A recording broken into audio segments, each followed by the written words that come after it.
लीजिए सुनिए मुंशी प्रेमचंद के लिखे कथा संग्रह मानसरोवर 4 की कहानी प्रेम का उदय, मेरी यानी समीर गोस्वामी की आवाज में। भौंदू पसीने में तर लकड़ी का एक गट्ठा सिर पर लिए आया और उसे जमीन पर पटक कर बंटी के सामने खड़ा हो गया, मानो पूछ रहा हो, क्या अभी तेरा मिजाज ठीक नहीं हुआ? संध्या हो गई थी, फिर भी लू चलती थी और आकाश पर गर्द छाई हुई थी। प्रकृति रक्तशून्य देह की भांति शिथिल हो रही थी। भौंदू प्रातःकाल घर से निकला था। दोपहरी उसने एक पेड़ की छाह में काटी थी। समझा था इस तपस्या से देवी जी का मुंह सीधा हो जाएगा, लेकिन आकर देखा तो वो अब भी कोप भवन में थी। भौंदू ने बातचीत छेड़ने के इरादे से कहा, लो एक लोटा पानी दे दे, बड़ी प्यास लगी है। मर गया सारे दिन। बाजार में जाऊंगा तो 3 आने से बेसी न मिलेंगे। 2-4 सांडे मिल जाते तो मेहनत सफल हो जाती। बंटी ने सिरकी के अंदर बैठे बैठे कहा, धर्म भी लूटोगे और पैसे भी, मुंह धो रखो। भौंदू ने भवें से कोड़कर कहा, क्या धर्म धर्म करती है? धर्म करना हंसी खेल नहीं है। धर्म वो करता है जिसे भगवान ने माना हो। हम क्या खाकर धर्म करेंगे? भरपेट चबेना तो मिलता नहीं, धर्म करेंगे। बंटी ने अपना वार ओछा पड़ते देखकर चोट पर चोट की। संसार में कुछ ऐसे महात्मा भी हैं जो अपना पेट चाहे न भर सके पर पड़ोसियों को न्योता देते फिरते हैं, नहीं सारे दिन बन बन लकड़ी न तोड़ते फिरते। ऐसे धर्मात्मा लोगों को मेहरिया रखने की क्यों सोचती है? यही मेरी समझ में नहीं आता। धर्म की गाड़ी क्या अकेले नहीं खींचते बनती? भौंदू इस चोट से तिलमिला गया। उसकी जिरहदार नसें तन गईं, माथे पर बल पड़ गए। इस अबला का मुंह वो एक डपट में बंद कर सकता था, पर डांट डपट उसने न सीखी थी। जिसके पराक्रम की सारे कंजड़ों में धूम थी, जो अकेला 150 जवानों का नशा उतार सकता था, इस अबला के सामने चूं तक न कर सका। दबी जबान से बोला, मेहरिया धर्म बेचने के लिए नहीं लाई जाती, धर्म पालने के लिए लाई जाती है। ये कंजड़ दंपत्ति आज 3 दिन से और कई कंजड़ परिवारों के साथ इस बाग में उतरा हुआ था। सारे बाग में सिरकियां ही सिरकियां दिखाई देती थी। उसी 3 हाथ चौड़ी और 4 हाथ लंबी सिरकी के अंदर एक एक पूरा परिवार जीवन के समस्त व्यापारों के साथ कल्पवास सा कर रहा था। एक किनारे चक्की थी, एक किनारे रसोई का स्थान, एक किनारे 2 एक अनाज के मटके। द्वार पर एक छोटी सी खटोली बालकों के लिए पड़ी थी। हर एक परिवार के साथ 2-2 भैंसें या गधे थे। जब डेरा कूच होता था तो सारी गृहस्थी इन जानवरों पर लाद दी जाती थी। यही इन कंजड़ों का जीवन था। सारी बस्ती एक साथ चलती थी। आपस ही में शादी ब्याह, लेन देन, झगड़े टंटे होते रहते थे। इस दुनिया के बाहर वाला अखिल संसार उनके लिए केवल शिकार का मैदान था। उनके किसी इलाके में पहुंचते ही वहां की पुलिस तुरंत आकर उन्हें अपनी निगरानी में ले लेती थी। पड़ाव के चारों तरफ चौकीदार का पहरा हो जाता था। स्त्री या पुरुष किसी गांव में जाते तो 2-4 चौकीदार उनके साथ हो लेते थे। रात को भी उनकी हाजिरी ली जाती थी। फिर भी आसपास के गांवों में आतंक छाया हुआ था, क्योंकि कंजड़ लोग बहुधा घरों में घुसकर जो चीज चाहते उठा लेते और उनके हाथ में जाकर कोई चीज लौट न सकती थी। रात में ये लोग अक्सर चोरी करने निकल जाते थे। चौकीदारों को उनसे मिले रहने में ही अपनी कुशल दिखती थी। कुछ हाथ भी लगता था और जान भी बची रहती थी। सख्ती करने में प्राणों का भय था। कुछ मिलने का तो जिक्र ही क्या, क्योंकि कंजड़ लोग एक सीमा के बाहर किसी का दबाव न मानते थे। बस्ती में अकेला भौंदू अपनी मेहनत की कमाई खाता था, मगर इसलिए नहीं कि वो पुलिस वालों की खुशामद न कर सकता था। उसकी स्वतंत्र आत्मा अपने बाहुबल से प्राप्त किसी वस्तु में हिस्सा देना स्वीकार न करती थी, इसलिए वो ये नौबत आने ही न देता था। बंटी को पति की ये आचार निष्ठा एक आंख न भाती थी। उसकी और बहनें नई नई साड़ियां और नए नए आभूषण पहनती तो बंटी उन्हें देख देखकर पति की अकर्मण्यता पर कुढ़ती थी। इस विषय पर दोनों में कितने ही संग्राम हो चुके थे, लेकिन भौंदू अपना परलोक बिगाड़ने पर राजी न होता था। आज भी प्रातःकाल यही समस्या आ खड़ी हुई थी और भौंदू लकड़ी काटने जंगलों में निकल गया था। सांडे मिल जाते तो आंसू पुछते, पर आज सांडे भी न मिले। बंटी ने कहा, जिनसे कुछ नहीं हो सकता वही धर्मात्मा बन जाते हैं। राण अपने माड़ में ही खुश है। भौंदू ने पूछा, तो मैं निखट्टू हूं?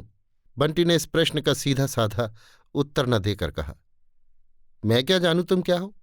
मैं तो यही जानती हूं कि यहां धेले धेले की चीज के लिए तरसना पड़ता है। यहीं सबको पहनते ओढ़ते हंसते खेलते देखती हूं। क्या मुझे पहनने ओढ़ने हंसने खेलने की साध नहीं है? तुम्हारे पल्ले पड़कर जिंदगानी नष्ट हो गई। भौंदू ने एक क्षण विचार मग्न रहकर कहा, जानती है पकड़ जाऊंगा तो 3 साल से कम की सजा न होगी। बंटी विचलित न हुई, बोली, जब और लोग नहीं पकड़ जाते तो तुम ही क्यों पकड़ जाओगे? और लोग पुलिस को मिला लेते हैं, थानेदार के पांव सहलाते हैं, चौकीदार की खुशामद करते हैं। तू चाहती है मैं भी औरों की तरह सबकी चिरौरी करता फिरूं?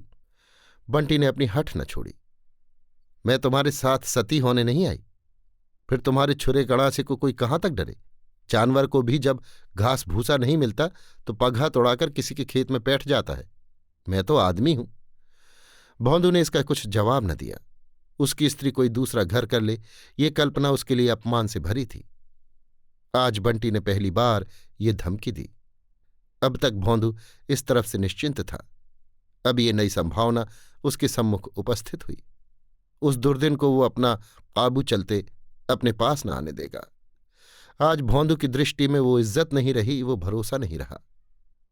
मजबूत दीवार को टिकोने की जरूरत नहीं।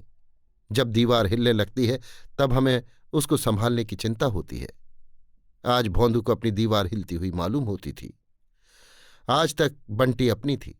वो जितना अपनी ओर से निश्चिंत था उतना ही उसकी ओर से भी था। वो जिस तरह खुद रहता था उसी तरह उसको रखता था। जो खुद खाता था वही उसको खिलाता था। उसके लिए कोई विशेष फिक्र न थी। पर आज उसे मालूम हुआ कि वो अपनी नहीं है। अब उसका विशेष रूप से सत्कार करना होगा, विशेष रूप से दिलजोई करनी होगी। सूर्यास्त हो रहा था। उसने देखा उसका गधा चढ़कर चुपचाप सिर झुकाए चला आ रहा है। भौंदू ने कभी उसकी खाने पीने की चिंता न की थी, क्योंकि गधा कभी किसी और को अपना स्वामी बनाने की धमकी न दे सकता था। भौंदू ने बाहर आकर आज गधे को पुचकारा, उसकी पीठ सहलाई और तुरंत उसे पानी पिलाने के लिए डोल और रस्सी लेकर चल दिया। इसके दूसरे ही दिन कस्बे में एक धनी ठाकुर के घर चोरी हो गई। उस रात को भौंदू अपने डेरे पर न था। बंटी ने चौकीदार से कहा, वो जंगल से नहीं लौटा। प्रातःकाल भौंदू आ पहुंचा।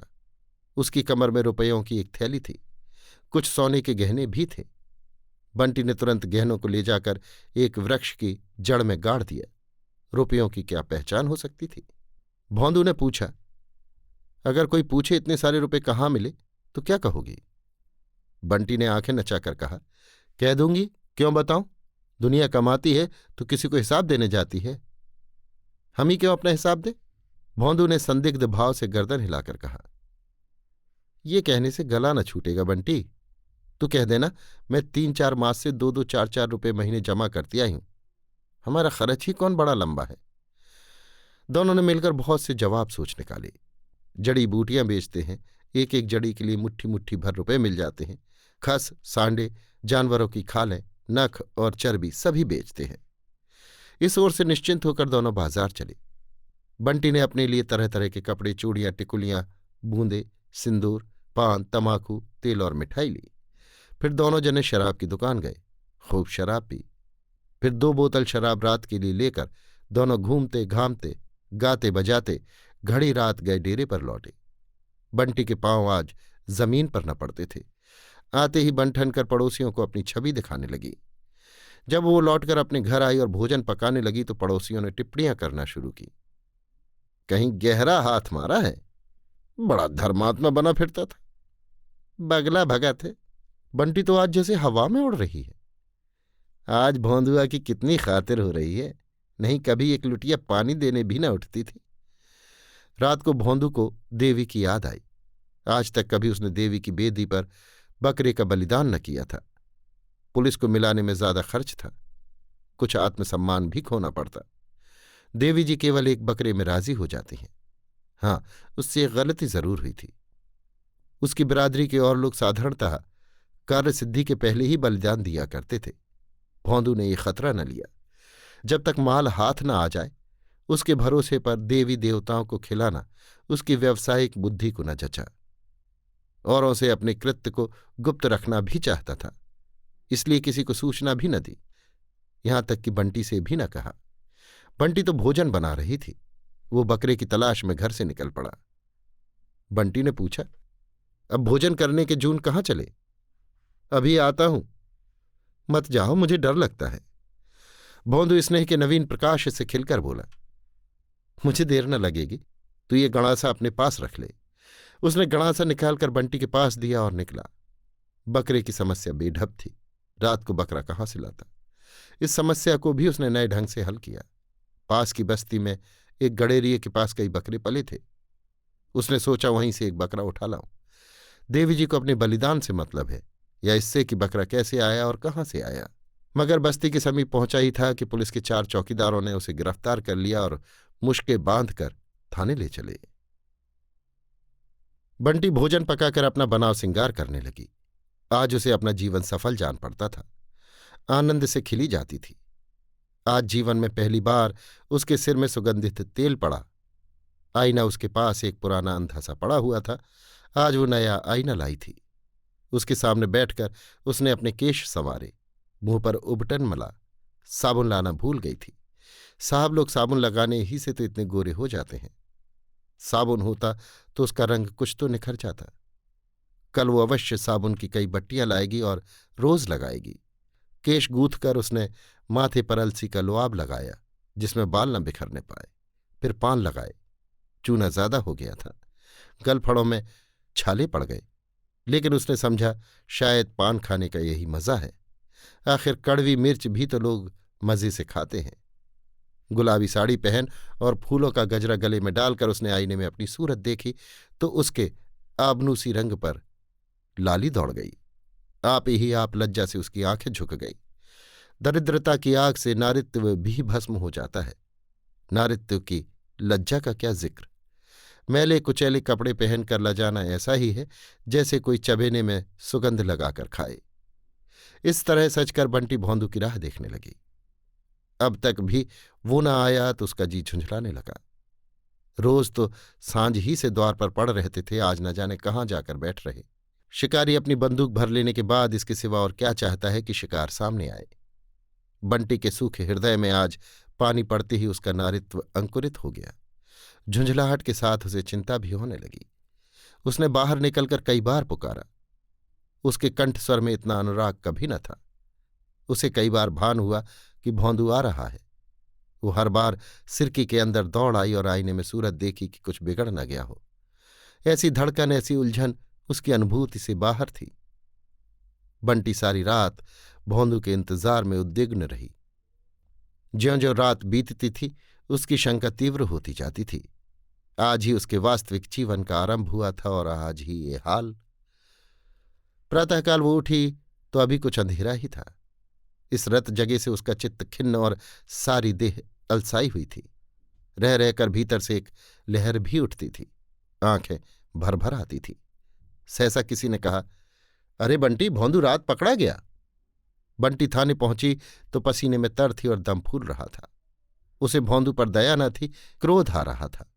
सारा जमाना यही काम करता है और चैन की बंसी बजाता है। इन्होंने कहते कहते हाथ भी लगाया तो चूक गए। नहीं सहूर था तो साफ कह देते, मुझसे ये काम न होगा। मैं ये थोड़े ही कहती थी कि आग में फांद पड़ूं। उसे देखते ही थानेदार ने धौंस जमाई। यही तो है भौंदुआ की औरत, इसे भी पकड़ लो। बंटी ने हेकड़ी जताई। हाँ हाँ, पकड़ लो। या किसी से नहीं डरते? जब कोई काम ही नहीं करते तो डरें क्यों? अफसर और मातहत सभी की अनुरक्त आंखें बंटी की ओर उठने लगीं।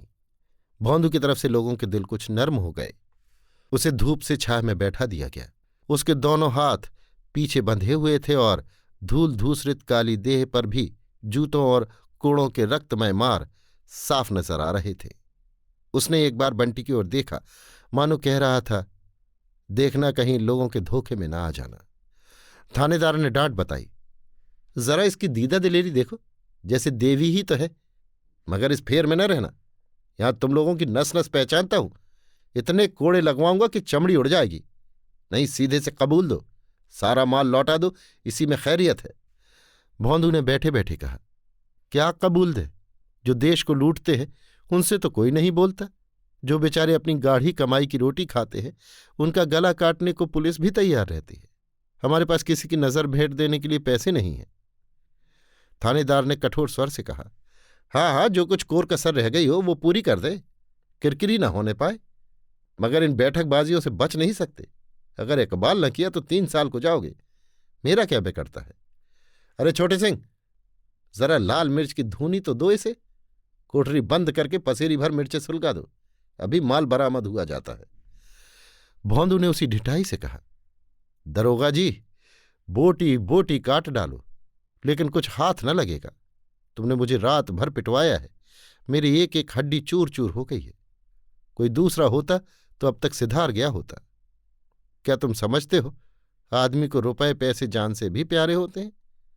जान ही के लिए तो आदमी सब तरह के कुकर्म करता है। धूनी सुलगा कर भी देख लो। दरोगा जी को अब विश्वास आया कि इस फौलाद को झुकाना मुश्किल है। भौंदू की मुखाकृति से शहीदों का सा आत्मसमर्पण झलक रहा था। यद्यपि उनके हुक्म की तामील होने लगी। 2 कांस्टेबलों ने भौंदू को एक कोठरी में बंद कर दिया। 2 आदमी मिर्चें लाने दौड़े, लेकिन दरोगा की युद्ध नीति बदल गई थी।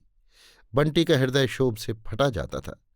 वो जानती थी चोरी करके इकबाल कर लेना कंजर जाति की नीति में महान लज्जा की बात है, लेकिन क्या ये सचमुच मिर्च की धूली सुलगा देंगे? इतना कठोर है इनका हृदय। सालन बघारने में कभी मिर्च जल जाती है तो छींकों और खांसियों के मारे दम निकलने लगता है। जब नाक के पास धूनी सुलगाई जाएगी तब तो प्राण ही निकल जाएंगे। उसने जान पर खेल कर कहा, दरोगा जी, तुम समझते होगे कि इन गरीबों की पीठ पर कोई नहीं है, लेकिन मैं कहे देती हूं, हाकिम से रत्ती रत्ती हाल कह दूंगी। भला चाहते हो तो उसे छोड़ दो, नहीं तो इसका फल बुरा होगा। थानेदार ने मुस्कुरा कर कहा, तुझे क्या, वो मर जाएगा, किसी और के नीचे बैठ जाना। जो कुछ जमा जथा लाया होगा वो तो तेरे ही हाथ में होगी। क्यों नहीं इकबाल करके उसे छुड़ा लेती? मैं वादा करता हूं मुकदमा ना चलाऊंगा, सब माल लौटा दे। तूने उसे मंत्र दिया होगा। गुलाबी साड़ी और पान और खुशबूदार तेल के लिए तू ही ललच रही होगी। उसकी इतनी सांसत हो रही है और तू खड़ी देख रही है। शायद बंटी की अंतरात्मा को यह विश्वास न था कि ये लोग इतने अमानुषीय अत्याचार कर सकते हैं, लेकिन जब सचमुच धूनी सुलगा दी गई, मिर्च की तीखी जहरीली झार फैली और भौंदू के खांसने की आवाज़ें कानों में आईं, तो उसकी आत्मा कातर हो उठी। उसका वो दुस्साह झूठे रंग की भांति उड़ गया। उसने दरोगा जी के पांव पकड़ लिए और दीन भाव से बोली, मालिक, मुझ पर दया करो, मैं सब कुछ दे दूंगी। धूनी उसी वक्त हटा ली गई। भौंदू ने सशंक होकर पूछा, धूनी क्यों हटाते हो? एक चौकीदार ने कहा, तेरी औरत ने इकबाल कर लिया।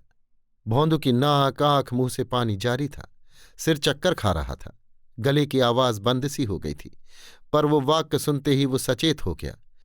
उसकी दोनों मुट्ठियां बंध गईं। बोला, क्या कहा? कहा क्या? चोरी खुल गई। दरोगा जी माल बरामद करने गए हुए। पहले ही इकबाल कर लिया होता तो क्यों इतनी सांसत होती? भौंदू ने गरज कर कहा, वो झूठ बोलती है। वहां माल बरामद हो गया, तुम अभी अपनी ही गा रहे हो। परंपरा की मर्यादा की अपने हाथों भंग होने की लज्जा से भौंदू का मस्तक झुक गया। इस घोर अपमान के बाद उसे अपना जीवन दया और घृणा और तिरस्कार, इन सभी दशाओं से निखित जान पड़ता था। वो अपने समाज में पतित हो गया था। सहसा बंटी आकर खड़ी हो गई और कुछ कहना ही चाहती थी कि भौंदू की रौद्र मुद्रा देखकर उसकी जबान बंद हो गई। उसे देखते ही भौंदू की आहत मर्यादा किसी आहत सर्प की भांति तड़प उठी। उसने बंटी को अंगारों सी तपती हुई लाल आंखों से देखा। उन आंखों में हिंसा की आग जल रही थी। बंटी सिर से पांव तक कांप उठी। वो उल्टे पांव वहां से भागी। किसी देवता के अग्निबाण के समान वो दोनों अंगारों की सी आंखें उसके हृदय में चुभने लगीं। थाने से निकलकर बंटी ने सोचा, अब कहाँ जाऊं? भौंदू उसके साथ होता तो वो पड़ोसियों के तिरस्कार को सह लेती। इस दशा में उसके लिए अपने घर जाना असंभव था। वो दोनों अंगारे की सी आंखें उसके हृदय में चुभी जाती थी, लेकिन कल की सौभाग्य विभूतियों का मोह उसे डेरे की ओर खींचने लगा।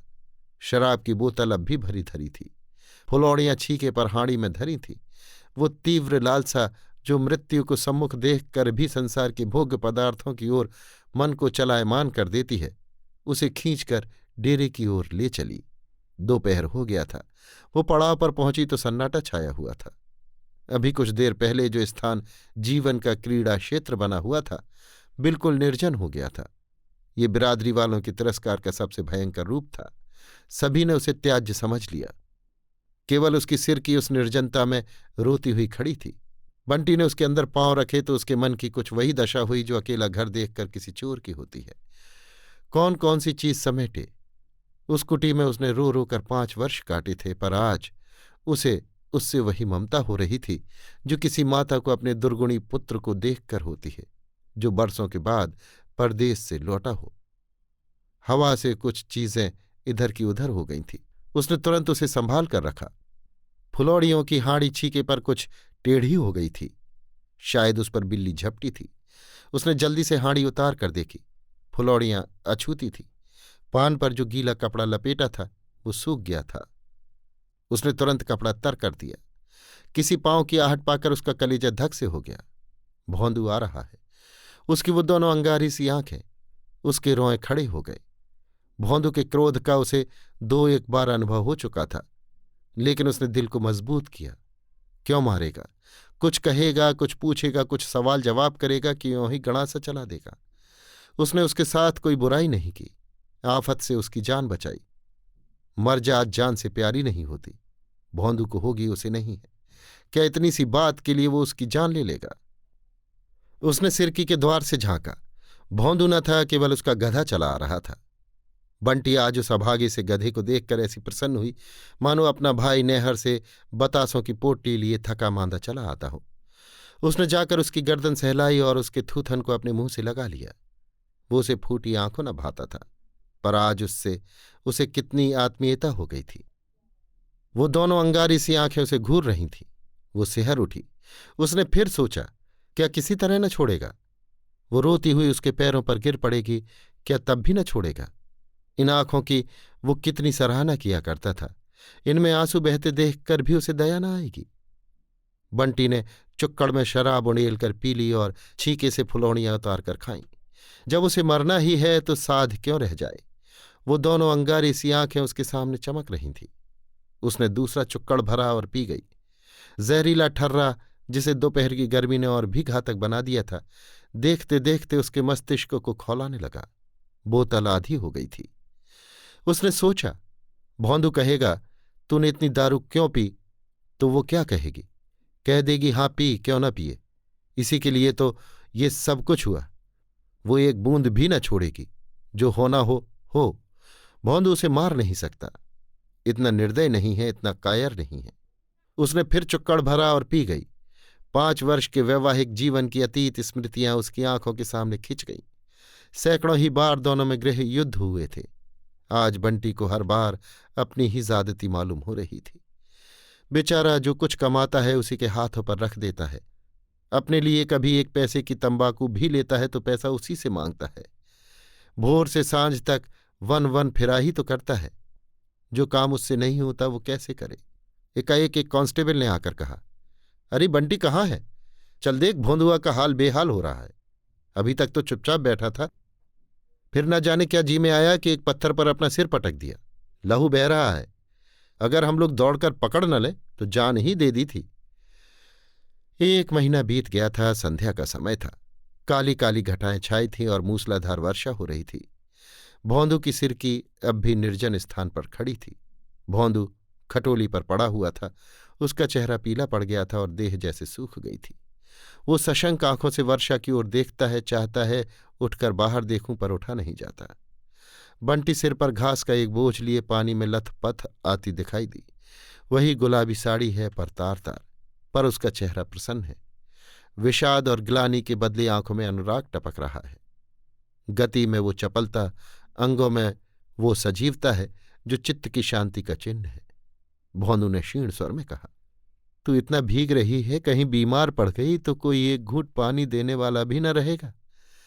मैं कहता हूं तो क्यों इतना मरती है?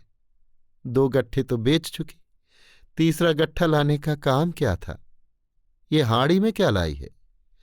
बंटी ने हाड़ी को छिपाते हुए कहा, कुछ तो नहीं है, कैसी हाड़ी? भौंदू जोर लगाकर खटोली से उठा, अंचल के नीचे छिपी हुई हाड़ी खोल दी और उसके भीतर नजर डालकर बोला, अभी लौटा नहीं, मैं हाड़ी फोड़ दूंगा। बंटी ने धोती से पानी निचोड़ते हुए कहा, जरा आईने में सूरत देखो। घी दूध कुछ ना मिलेगा तो कैसे उठोगे? कि सदा खाट पर सोने का ही विचार है? भोंदू ने खटोली पर लेटते हुए कहा, अपने लिए एक साड़ी नहीं लाई, कितना कह के हार गया। मेरे लिए घी और दूध सब चाहिए, मैं घी न खाऊंगा। बंटी ने मुस्कुराकर कहा, इसीलिए तो घी खिलाती हूं कि तुम जल्दी से काम धंधा करने लगो और मेरे लिए साड़ी लाओ। भोंदू ने भी मुस्कुराकर कहा, तो आज जाकर कहीं सेंध मारूं? बंटी ने उसके गाल पर एक ठोकर देकर कहा, पहले मेरा गला काट देना, तब जाना। अभी आप सुन रहे थे मुंशी प्रेमचंद के लिखे कथा संग्रह मानसरोवर 4 की कहानी प्रेम का उदय, मेरी यानी समीर गोस्वामी की आवाज में।